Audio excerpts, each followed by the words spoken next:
अस्सलाम वालेकुम दोस्तों जी। आपने सुना होगा दाने दाने पे लिखा है जी खाने वाले का नाम।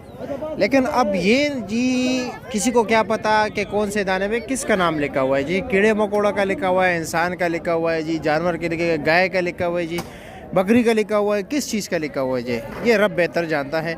अब ये बीज लगाने से लेकर इस हालत तक पहुँचने में कितनी मेहनत दरकार होती है, ठीक है।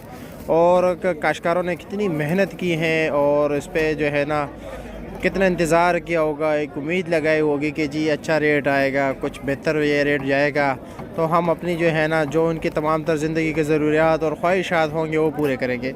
लेकिन किसको क्या पता जी कि क्या होने जा रहा है। ये जनाब आप जो बैंगन देख रहे हो ना, ये सारे के सारे जी डंगरों के पास जाने के लिए तैयार हो गए जी, क्योंकि भाई इसकी कंडीशन आपके सामने है जी। ये हालत होगी। अब पता नहीं रोड की वजह से हुआ है या किस वजह से हुआ है, लेकिन ये